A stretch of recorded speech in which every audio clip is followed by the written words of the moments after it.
अब हम बड़े ओहदे पर हैं, हम कहें कि इस पदाधिकारी के साथ ऐसा व्यवहार कीजिए, तो विकास की बात आगे बढ़ने से पूरे स्पीड से पीछे चली जाएगी बात। नीतीश कुमार किसी के दबाव में रहने वाले नहीं हैं। अनावश्यक दबाव कोई देगा तो वो तो निर्णय लेने में बहुत पूरी गति से अपना निर्णय लेते हैं। नमस्कार, आप देख रहे हैं लाइव सिटीज़। मैं हूं आपके साथ सौरभ राज। बिहार में नीतीश कुमार के ऊपर लगातार विपक्ष के तरफ से यह आरोप लगाया जा रहा है कि बिहार में नीतीश कुमार भाजपा के दबाव में हैं, इसीलिए हमेशा गुस्सा में नजर आते हैं। हमारे साथ है जदयू के वरिष्ठ नेता और लोकसभा सांसद दिनेश चंद्र यादव। सर, क्या नीतीश कुमार बीजेपी के दबाव में है? क्योंकि विपक्ष सवाल उठा रहा आप लोगों के ऊपर कि नीतीश कुमार दबाव में है, इसीलिए हमेशा गुस्सा में रहते हैं, विपक्ष के ऊपर गुस्सा निकालते हैं। विपक्ष के जो नेता हैं जी, उसको अपने आप पर विश्वास नहीं है कि कितना बड़ा ओहदा वाला पद है विरोधी दल का नेता जी।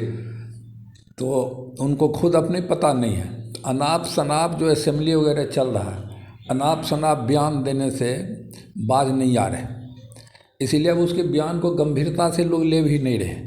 नीतीश कुमार मुख्यमंत्री हैं, दबाव का कहाँ सवाल है?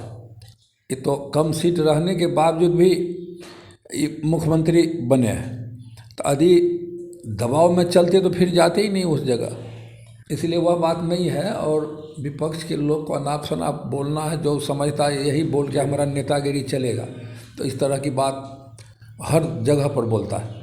जिस बात को विपक्ष हमेशा उठाती थी अधिकारियों को लेकर के, वो तो आपके साथी भी उठाने लगे हैं सर। नहीं, देखिए, सब आदमी को एक तरह से नहीं देखा जा सकता। बिल्कुल, बहुत सरकार में ऐसे भी लोग आए जिसको अनुभव कम है, जानकारी नहीं है, तो विभाग तो जो उसके मुखिया हैं, प्रधान सचिव चाहे सचिव वगैरह, और मंत्री में तारतम्य रहेगा तभी विकास की गति आगे बढ़ेगी। लेकिन उसमें तारतम्य नहीं रहेगा तो फिर विकास करने में दिक्कत होगी। इसलिए वैसे लोग को भी समझना चाहिए पदाधिकारी हैं कहाँ के।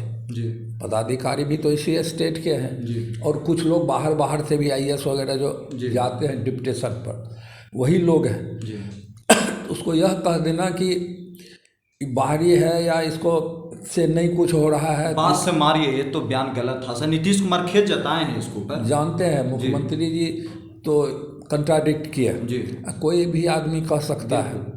और अब हम बड़े ओहदे पर हैं, हम कहें कि इस पदाधिकारी के साथ ऐसा व्यवहार कीजिए, तो विकास की बात आगे बढ़ने से पूरे स्पीड से पीछे चली जाएगी बात। इसीलिए मान लीजिए कि फ्लो में कुछ बोल दिया होंगे, हम तो नहीं जानते हैं, उनका टेप भी हम नहीं सुने, लेकिन उचित नहीं होता। अनुभवी लोग हैं, पहले भी बिहार सरकार में मंत्री थी, अभी भारत सरकार में भी कई बार से मंत्री हैं। इसीलिए ऐसा नहीं कहा जा सकता। पदाधिकारी भी अपने हैं, जिस तरह से हमारा वर्कर है, राजनीतिक जनता है, उसी तरह से पदाधिकारी भी एक अंग है। तो हम लोग को तो विकास करना है, या जो जनप्रतिनिधि हैं JDU के हों चाहे भाजपा के हों, NDA के हों, अब तो भाजपा और JDU ही बचा है वहाँ, तो इसीलिए सब एक ही समान है। सभी को मिला के आगे बढ़ने से सो राज्य में विकास आएगा, राज्य की तरक्की होगी। और मुख्यमंत्री जी किसी के दबाव में हम तो व्यक्तिगत रूप से जानते हैं वो तो लंबा इतिहास उनका दिल्ली में भी रहने का है, सांसद के रूप में, राज्य मंत्री और मंत्री के कैबिनेट मंत्री के रूप में, फिर बिहार सरकार में कई बार मुख्यमंत्री रहे। तो नीतीश कुमार ना दबाव में रहेंगे और विकास से पीछे भी नहीं हटेंगे। नीतीश कुमार कभी किसी के दबाव में आने वाले नहीं है, चाहे बीजेपी हो, विपक्ष हो, किसी के दबाव में नहीं। उतना फरिया के फुटा के बोल रहे हैं, तो उसमें तो निचोड़ उसका यही है कि नीतीश कुमार किसी के दबाव में रहने वाले नहीं हैं। अनावश्यक दबाव कोई देगा तो वो तो निर्णय लेने में बहुत पूरी गति से अपना निर्णय लेते हैं। नीतीश कुमार इसके लिए जाने भी जाते हैं, नीतीश कुमार इसीलिए जाने भी जाते हैं। तो ऐसी बात नहीं है, सबको मिलजुल कर जब कई पार्टी की मिल के सरकार बनती है तो स्वाभाविक है कि कुछ न कुछ तो रहता है कि हम यह काम हमको कराना है, सबको मिला के चलना है।